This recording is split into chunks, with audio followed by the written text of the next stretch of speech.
And welcome to Hannity. Tonight, another big win at the U.S. Supreme Court, this time surrounding your freedom of religion. Now, full details straight ahead. We'll interview the coach that was at the heart of this big ruling today. Also, Nancy Pelosi likes to say that she will take a punch or throw a punch for kids. Last week, the speaker caught on tape actually throwing an elbow at Congresswoman Mayra Flores' young daughter. Congresswoman Flores will respond. Also tonight, we begin with the left's weekend of rage and despair and lying and fundraising emails even. Roe v. Wade is no more. Democrats have descended into a state of full-blown lying hysteria yet again. Now, keep in mind, this decision did not outlaw abortion in America. Instead, they decided who will decide. They returned the issue to the states to decide. Your elected officials. So ultimately, the American people will decide, allowing voters to debate, decide the rules and regulations surrounding abortion in their respective states. But Democrats, they're not interested in honest debate. So over the weekend, they took to the streets.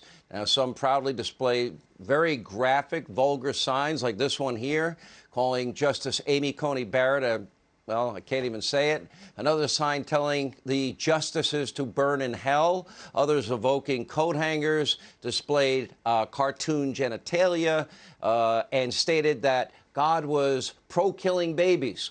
One common theme at all the demonstrations in America, that we are doomed and the Supreme Court needs to go. In other words, they are calling for an insurrection against a co-equal branch of government. Now, the New York Times even detailed what they call a step-by-step plan to discipline the U.S. Supreme Court by impeaching justices and packing the court. And according to top Democrats, well, one way or the other, the U.S. Supreme Court must be punished. Take a look. This court has lost legitimacy. They have burned whatever legitimacy they may still have had after their gun decision, after their voting decision, after their union decision. They just took the last of it and set a torch to it with the Roe versus Wade opinion. And thanks to how this court was put together, its credibility has never been more in question. And this decision came at a time when the country is already dangerously divided. There must be consequences for such a deeply destabilizing action and hostile takeover of our democratic institutions. To allow that to stand is to allow it to happen. Now, the hysteria was even worse in Chicago, where failed Mayor Lori Lightfoot had this to say about Supreme Court Justice Clarence Thomas. Take a look at this. Now, we know what happened with the Supreme Court yesterday. And if you read Clarence Thomas' concurrence, he said, thank you, Clarence Thomas. Oh, you, Clarence Thomas! He thinks we are going to stand idly by when they take our rights.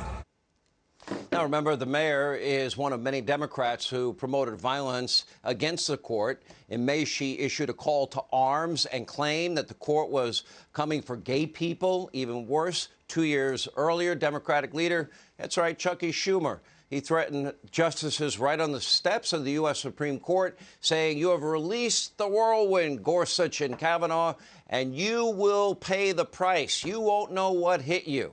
What did that mean, Chuck?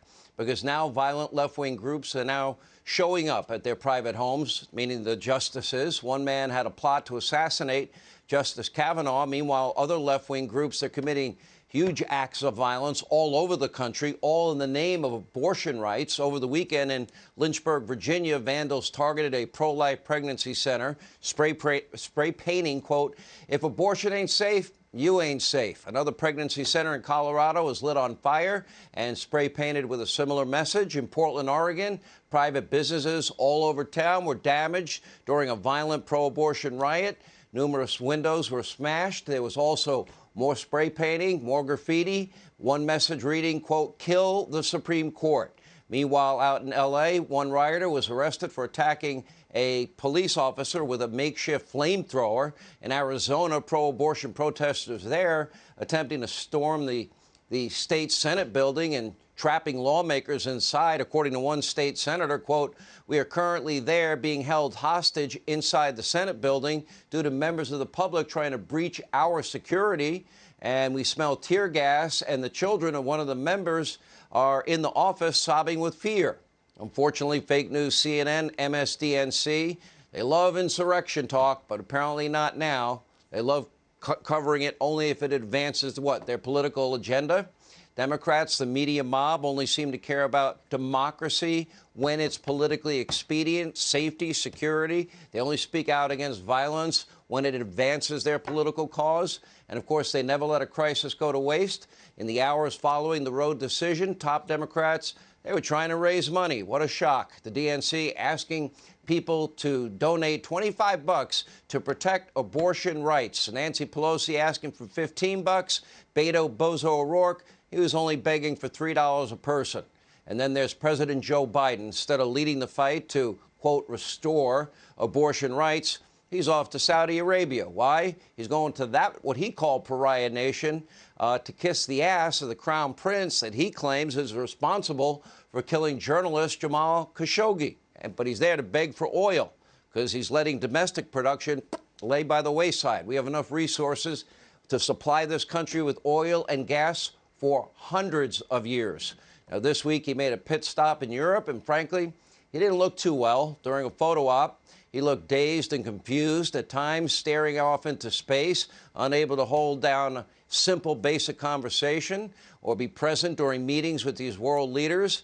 Needless to say, between Biden's cognitive struggles, the horrific state of our economy, the general woke lawlessness on the left, voters are leaving the Democratic Party in droves. Look at this. In the past 12 months alone, more than 1 million voters have now switched their party affiliation to the GOP. Hey, Sean Hannity here. Hey, click here to subscribe to Fox News YouTube page and catch our hottest interviews and most compelling analysis. You will not get it anywhere else.